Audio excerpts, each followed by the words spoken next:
We're happy today to have the founder of the Lahman database, Sean Lahman, join us on the podcast. Sean is a database researcher, and he has just graciously donated the entire database to SABR, with whom he works. We're going to learn about how the access for this database has helped Baseball Reference and all kinds of other sites that use it, and we're really happy to have him as part of the podcast.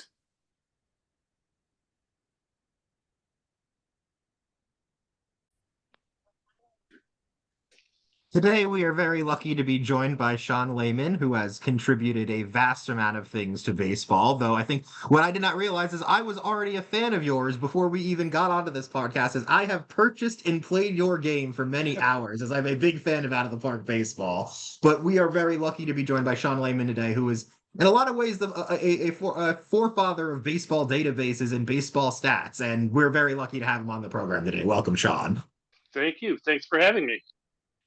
We are very excited. It was so funny because, when I was getting ready for doing this, I was going through all of the different stuff, the baseball databases. And for me, but the most exciting part was like, wait, you did Out of the Park baseball? Like, that was such an exciting thing for me to find out. Because I remember playing MVP Baseball 2005, and they had the My GM mode in that. And then when I found this game, almost over a decade later, I'm like, somebody made actually a good version of that. It's fantastic. So it was super exciting for me to get my hands on that. And so, yeah, we're just really excited to have you here today. After what's often a super exciting baseball season and World Series, bit tough watching it as a Met fan. I'm not sure how it was watching it from your perspective. Well, I'm a lifelong Reds fan, so I'm used to watching other teams play in the offseason, in the postseason. That's usually how it goes. How'd you feel about David Bell? I had talked to a bunch. I don't know if you went to the SABR conference this August. I was there. I didn't think to reach out to you if you were there, but I sat with a Cincinnati guy who explained to me that the problem with David Bell is, that they had signed him to a longer deal, and so it was a lot for them to walk away from that. And so, how did you feel about that when the whole thing went down? Well, that surprised me that they let him go because, as you said, it's a small market team that doesn't spend money at all, and they had just signed him to this extension a year ago. So it surprised me, but given he was there, I think 6 seasons, and really didn't have much success despite a pretty impressive crop of young players who came up. Most of them last year. I think most of us Reds fans thought that the Reds were going to be a serious playoff contender this year, and they fell well short of that. So when you can bring in a guy like Terry Francona, it's hard to complain about the decision making. Yeah, I felt that way too. That the individual parts were there, and every year you come in going, man, they got a lot of good players, and why doesn't it work? And David Bell's a good guy and a good baseball family, and nothing against it. It wasn't working. And if you can't fire 25 guys, then you fire the guy at the top of the heap. And you kind of look at it, I think they had the best run differential of any of the teams that weren't in the playoffs, which I think kind of speaks to why you would look at a guy like Bell, who had been there for a while, and they hadn't just kind of figured out the success. So it's like, okay, let's shake up. Let's bring in a guy like Terry Francona, who hopefully will at least just raise the floor so that we're now a wild card team and we're competing for the playoffs next season, because the talent on the roster is certainly there to do it. And when you bring in a guy like Francona, that says to the rest of the baseball world and to free agents, hey, we're serious about this. And so, they're not going to be competing to sign, Juan Soto and Pete Alonso, but they still are going to want to go out and get some veteran guys who want to come into town. And when you have a guy like Terry Francona and the track record he does, people are going to look at this team, at least I hope so, and say, hey, we want to be part of it. If anything, I think not being in on Soto might, in a way, be an advantage for you this offseason, because you're going into this offseason, you're either somebody that's in on Soto and you're not going to care about the price, or you were never in on Soto. So you can just construct you're not going to have this weird thing of like, well, maybe we want to save money in case we want to sign Juan Soto. You got to operate knowing, okay, he's not coming here. What else can we actually do on the market to improve our team? And that was the case when Ohtani was a free agent last year too, right? You're either all in on a $500 million contract, or you have that money to spend elsewhere. So that's a tough spot to be in. Yeah. So, one of the reasons why we wanted to speak with you, Sean, is as I mentioned, as a SABR member, is you had created the Lahman database, and there's a lot of help, and we could talk about the help because I got into the whole Pete, thing, and Pete Palmer, and so maybe you could sort of talk to us about, how it evolved, and then why. I know you've been partnering with SABR, why this was the time to donate, if you will. I can't think of a better Yeah. word for it, to SABR, and it's a wonderful donation and an amazing tool. Well, I got interested in baseball analytics in the early 80s when I started reading Bill James books. And at that time, this was pre-internet. And so if you wanted to do any kind of research, if you had questions that you wanted to ask and find the answers to, there was really no way to do that. Back in those days, we had the big, 2,500 pound, at least 2,500 pages. It felt like that, but you'd have to flip through like a phone book trying to find data, and to do any kind of serious analysis, you really had to build your own data set first, and that was a huge barrier to entry for most people who had kinds of questions. That first book, or at least one of the first ones I read, Bill James was talking about Johnny Bench, who was in his mid 30s at that point, and he said, Johnny can still hit, but is he still a good defensive catcher? And the reality was, at that time, there were no defensive statistics with which to answer that question. And so what Bill James had to do is go through box scores for an entire season and look at, how many stolen bases were there, how many caught stealings in the games that Bench catch. That took hours to do that kind of thing.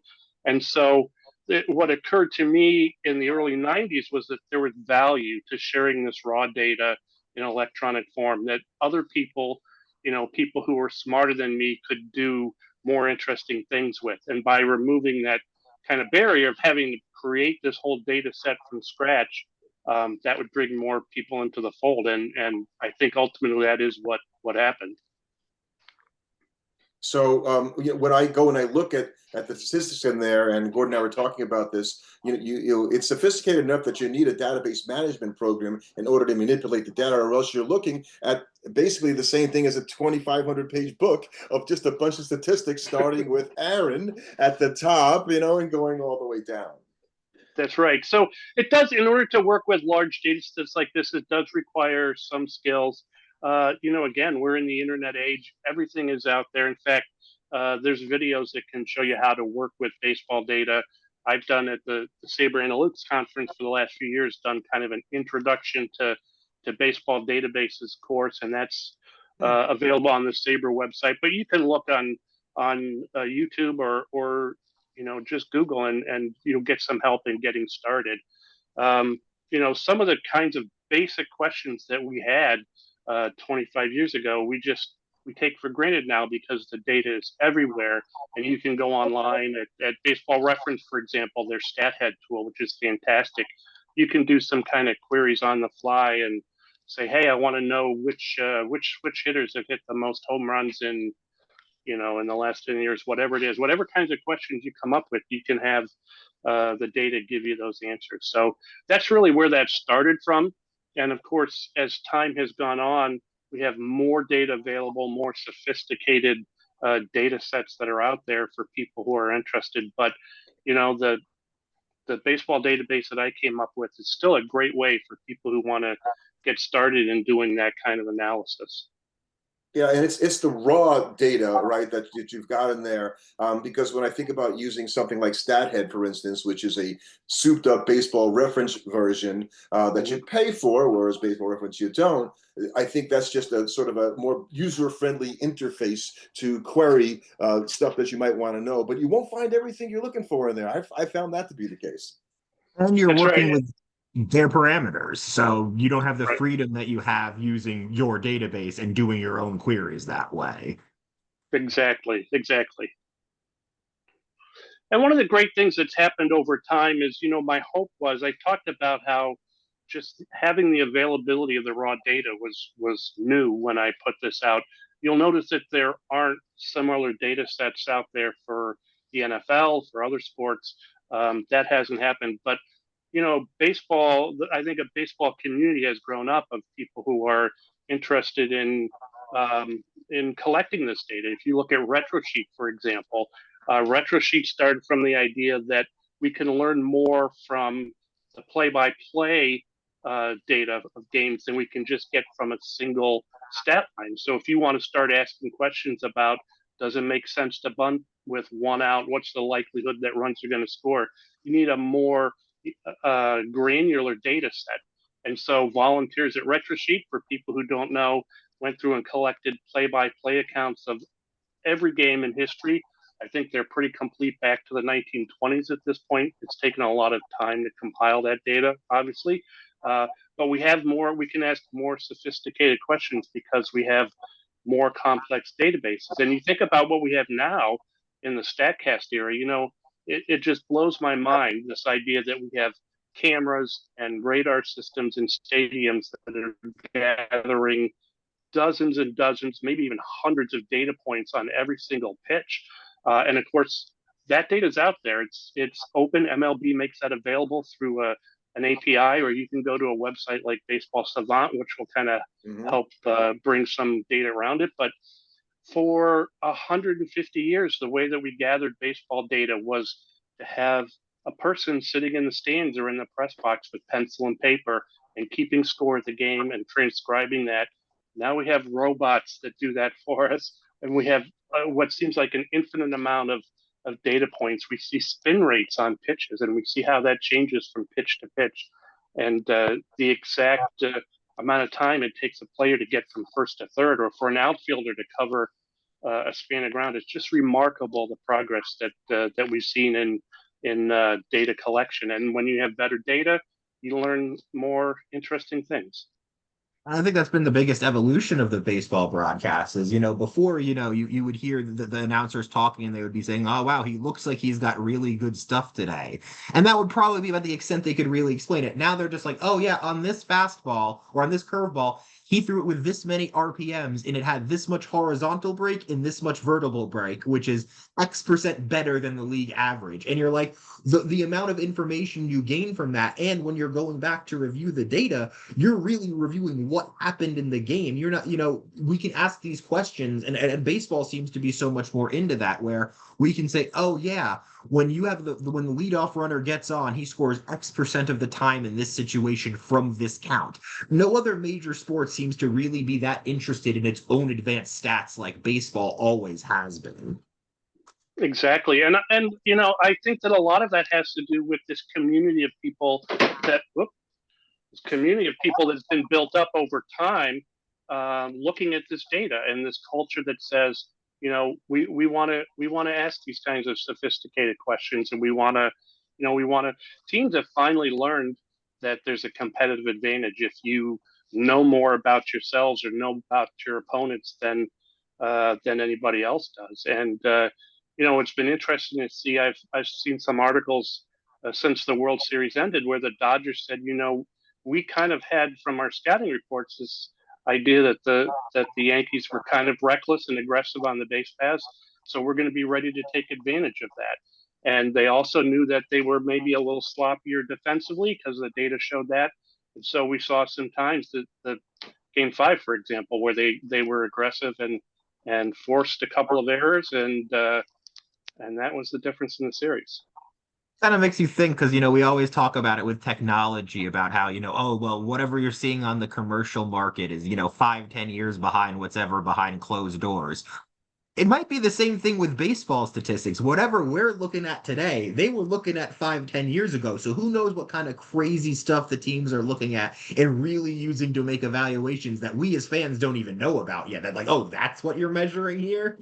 That's right. One of the things I think we haven't heard much about is the use of biometrics. We know that teams have wristbands or other kinds of devices that are taking real-time measures of player performance. They don't talk about that stuff a lot, but they're doing that. The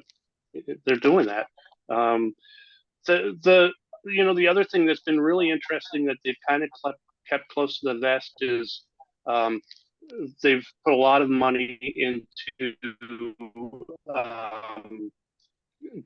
gathering medical information. So one of the things I noticed today is, and I'm not going to remember which general manager it was that said that they were going to let some of their scouts go because they felt that the data better informed them of what they should do than having all of these scouts at organizations. And I think that's been, I don't know if it's a trend in baseball, but I definitely think there's been an overall trend towards tightening the scouting and not having, guys walking around with spreadsheets, making like they know what's going on. And that's a big change in the way the data is being used by different people within the organization. So, when it comes, and I think. Go ahead. Yeah, I saw the headline too. I'm real curious to see how that works out. But one of the things when we talk about this data and how granular it's being collected, they're able to not just see things like over the course of a season, but they look at data when a guy's warming up in the bullpen. They look at what his speed is, what the spin on his ball is, and it sure seems like they are. Most teams are really invested in understanding what that data shows them about player performance, what it says in terms of whether a guy is getting tired late in the year. We start seeing a lot more pitchers are pitching shorter seasons. Teams shut pitchers down as they get towards inning limits, and there's enough data now that analysts can look at it and pull out useful information. They're hiring these kids. I say kids, they're young kids out of Stanford and MIT and places like that who have heavy computer skills. It costs a lot less money to fill a room of people with those guys looking at the data, guys and girls, than it does to sign a left-handed reliever for the back end of your bullpen. So teams are really putting money into not just gathering this data, but understanding what it is the data can tell them and how they can get, just if they can get a 1% boost in player performance, that makes a big difference in the bottom line. And the players are aware of it too, because actually on YouTube, I don't know if you've ever seen it before, there's a pitching facility out of Texas called Tread Athletics. And they post a lot of their videos working with guys, and they actually posted a retrospective as their recent alumnus, Anthony Banda of the Dodgers, worked with them in 2022 when he was trying to revamp his pitching form. And it's very interesting when you see, because they do a lot of the biometric stuff. They have the wristbands on when they're throwing it, and they're able to accurately track and try to get an idea of what are you doing on your best pitches so that you can keep replicating that over and over and over again. And I'm sure these teams are now also using that data, being like, hey, you know what? We know this guy, when he starts getting tired, his release point shifts from, being, X% here to now Y% down here. And we know, okay, as soon as he starts trending towards that, he's going to be tired. We need to get him out of the game. It's no longer kind of just the manager and the pitching coach looking from, 60 feet away in the dugout going, does he look okay to you, or is he looking a little gassed? Exactly. And one of the trends we're seeing, and people don't seem to like this, but one of the trends we're seeing is pitchers getting pulled out earlier. There's an understanding now. The data shows that by the third time through the lineup, even the best pitchers are not pitching as well. It's a combination of fatigue, but really it's more about hitters having had a chance to stand in and see these guys. And the big league hitters are so good. If you're a guy like, if it's Joey Votto up at the plate, if he sees 4 or 5 pitches from you, he's going to figure you out. And teams are recognizing that as well. And these kinds of minute observations are really, really driving things. And as you said, 15, 20 years ago, this was some 50-year-old guy in a windbreaker who's saying, I don't think he's got his best stuff tonight. It's a lot of conjecture. Now there's just a lot of science behind it.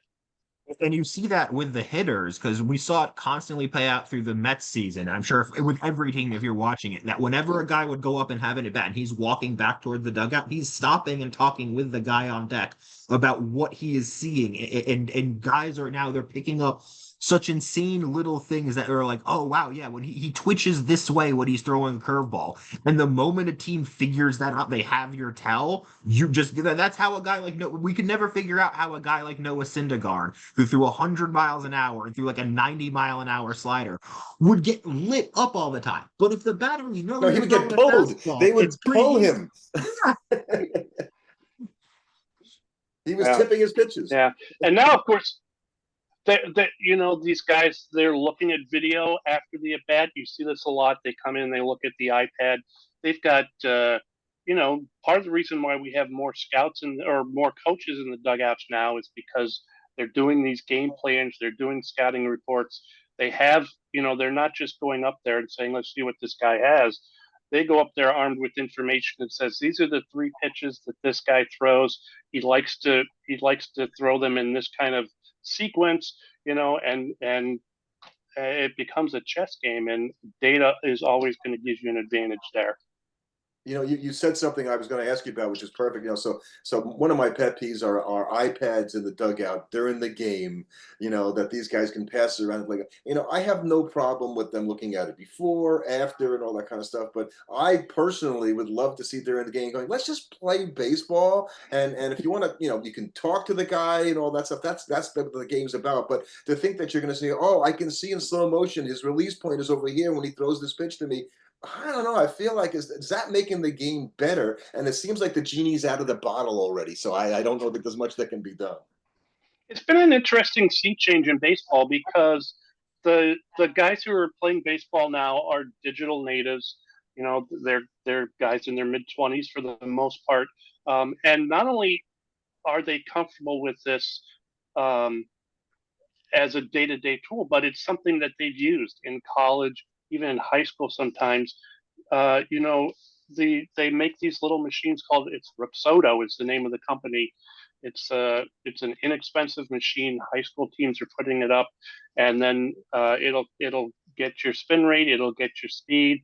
It shows it on a little iPad, but it's not just raw data. There's actionable information there, and it says, hey, you know, if you put a little more spin on this pitch, it's really going to be an effective slider. They talk about pitch design now. So young players are invested in this, and we're starting to get managers who came up playing with the stuff. When you look at some of the younger managers like Skip Schumacher or Joey Cora, they're guys who played with Alex Cora, I'm sorry, but they played with these tools, and it's just ingrained with them. So when you talk about, we were talking about the Reds earlier and David Bell. They hired David Bell because they thought he was an analytics guy. He basically replaced Dusty Baker, who, you know, he came up in the 1970s. It was a different mindset. And so that's why we're seeing a lot of these young managers now, because teams really want players not only with coaches that not only buy into it, but have lived and breathed this new data era that we're living in. I think that's a really good point because if you're somebody that's grown up with this, you're used to working with biometric data, you're not going to be put off by the idea of the biometric data telling you you're doing something wrong. Whereas if you grew up outside that system, you're a pitcher and you've never used it. Now all of a sudden this biometric data is telling you you're not throwing your curveball right. You should be throwing it this way. The level of trust you're going to have is going to be so low because like, what's this machine going to know about pitching? But if you've been using it since you've been 14 and you've had success with it before, you're going to trust it just so much more right off the bat. Well, okay, well, if it's telling me that, it's probably right. Exactly. So that's been the big change. You know, I started talking about Bill James and we didn't mention Moneyball, but there was really a time where there was a disagreement about whether, you know, a data-driven methodology was really going to tell you more than grizzled baseball veterans. And you know, I think there's room for both. But the idea of whether or not teams are going to embrace data, I mean, that's been well resolved. Everybody's in on that. Yeah, and I think it's a question of, you know, the ones that are, you know, so not necessarily in the middle of the road, but want to consider everything. It's like, look, I want to be informed, right? We want to know what's going on, and then to be able to determine as a manager or leader what we should employ or what situationally based upon knowing everything. Because to not know, well, that's crazy. Right. That doesn't make any sense. And so to be able to know, but then having a choice architecture that's too big may make it more difficult to actually make a gut decision at that point, because you have all these conflicting things going on at the same time going, man, he just doesn't look good, and that might be sometimes the most important thing is, you're supposed to be able to get the mental, feeling for the picture that you might want to take out. Where is his head right now? And statistics will tell you something, but it won't tell you necessarily that. And one of the big challenges that you allude to is how do you share beginning in the batter's box, thinking about a lot of stuff. One or two key ideas, and then you're likely to get somebody. This is, it's a high pressure situation when someone's throwing 100 miles per hour at you, and there's a big crowd of people watching, and there's a lot of noise and a lot of distractions. Plus, you got a clock now. You're playing against the clock, so this is, this is a big challenge for everybody. And there's going to be guys that come up and by all the biometric data, they should be a superstar. They have the right motion, they have the right swing, they have all of the data that shows they should be great. And we've seen this. And there's guys who are like, you have every tool. Why can't you just put it together? And then there are guys that you watch and you're like, I don't understand how you get people out. I don't understand how you hit 300, but they're just up there. We're like you look at Kevin Youkilis and you're like, I don't understand how you're a good hitter with that stance. It doesn't make sense, but the dude was a good hitter, and you can't teach that sometimes. And there's so much else that goes into it that we don't even think about. These guys are on an airplane every 3 days. That can't be an easy lifestyle. Trying to eat well and sleep well when you're on the road, and things. There's just a lot of variables involved, and like you said, sometimes the data says this guy should be a star and he's not, and it may have to do with other things. There's other guys that you see, you're like, I don't know how this guy is doing it. Yeah. Sean, talk a little bit about because and Gordon and I, we're fans of sports other than baseball, as hard it is for people to believe sometime. And I know that you are, and you've taken the underpinnings of what makes the database what it is and put it into football and to tennis. I want to hear you talk about tennis because I'm a tennis guy, and I read that and I thought, wow, I didn't know that about you at all. That was part of it. So talk about how the other sports have sort of you've been able to sort of integrate these into other sports. Well, it's interesting because you mentioned tennis. I worked with Bud Collins on a tennis encyclopedia. That's been 15 or 20 years now, but at that time, there hadn't been a tennis encyclopedia published. If you wanted to go up and see what Billie Jean King's career record was, that didn't exist anywhere. So for a lot of these sports, tennis is one for that. There's interest in the top players, and there's maybe a historical sense about who the great players of all time were, but there's never really been any kind of all-encompassing look at how the game had changed. In tennis, if you're a tennis fan, we changed from an amateur era to a pro era. They play on different surfaces. There's all kinds of opportunities for understanding there by gathering more data. I do have to say, I spent some time covering the NFL and in the early 2000s, and at that time, those guys were all about film study. That's how they wanted to learn about players in terms of scouting. It's how they worked on game plans. They have integrated more data now, but for a long time, they were kind of behind that curve. And when you think about how people who are fans of football, that game has changed so much. The styles of play have changed so much. We don't talk about the great football players of the 40s and 50s the way we do in baseball, and we certainly don't do that for basketball. People's attention spans are much shorter. So one of the things that I think is different about baseball is that most fans do have that sense of history and wanting to know, how do we put in context Aaron Judge compared to, say, Mickey Mantle or someone from an earlier era. We don't have those same kinds of conversations in most of the other sports. But there is an opportunity for better data gathering there. I was part of an effort to put together play-by-plays for the NFL, and most of those appear on sites like Pro Football Reference now. But there's still opportunities to gain better understanding about the history of a lot of these other sports. It just hasn't been well documented. And baseball is the stattiest. I think I wrote that in something I do of all the sports. I don't know, one of the things I like about it. I was reading today. I think some of the stuff I read about what we're talking about tonight is that the American League didn't keep caught stealing numbers for a bunch of years. So if you're trying to put together this stuff, there are holes in the data, and the National League didn't keep it at all for a bunch of years. And so, Yeah. and you'll see that when you go into a database and you'll see blanks, like, well, what happened? And so, yeah, this is because you said there are guys that that are writing this stuff down, and if they don't have it written down, it's nothing left. That's right. And for years they didn't write down if somebody was caught stealing, and so we just don't have that information for years and years and years. One of the things that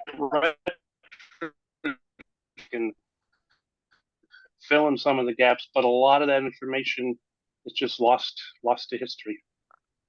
Yeah, I did a story on the worst base stealers of all time, guys that, kept trying and should have stopped, and did that. But when you don't have some of those data sets as a part of it, it feels a little bit weak that, there could be stuff I'm missing in there. There could be a few guys who were worse than the guy. I think Dennis Menke was the guy who had the lowest percentage of stolen bases, 38% of the time he was successful. I'm like, okay, I don't know much about that, but, at some point you should have said, maybe I shouldn't do this. So NFL did not keep its own statistics until 1932, and so we don't know. We don't know what happened. You're pretty much relying on amateurs and fans keeping stats from anything past that. You have no, and so then you're comparing it because since there was no official scorekeeper, you might have two scorebooks from the same game that have different information in them, and which one was right. Exactly. So, and in your multifaceted, because I know you're a journalist up in Rochester for a number of years, you've done so many different things, and I get the feeling that you like having your hands on a bunch of different things. Are there any things that you're kind of working on the side right now that we may not know about that are forthcoming that we might hear about? I wish I had a huge announcement to make, but I don't. As you mentioned at the outset, I'm in the process of donating this database to SABR.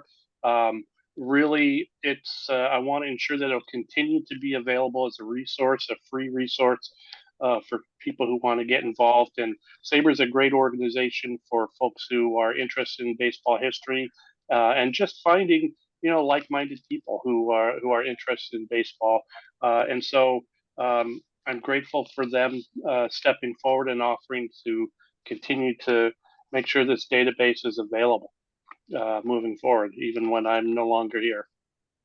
Well, Sean, and I say this in all seriousness, people that leave things to make it better for other people, that's what you've done here, and I know I love that. I think Gord does too. So, on behalf of everybody that looks at baseball stats, thank you for what you've done. I think you're I'm sure you're no doubt proud to see, hey, I can take a step back, and these guys are taking it forward, and that's probably the coolest thing for you of all. Going, it's going to live beyond me, and that's wonderful. So, congratulations for that, and thank you. So, thank you. Well, we're happy to have you on board, and we'll have another chance to talk to you if there's some interesting stuff that we can put together for a future podcast. But thanks again. Baseball1.com is the place to go and find this. Sean Lahman's the guest here. Thanks for joining us, Sean. Thanks very much, Mark.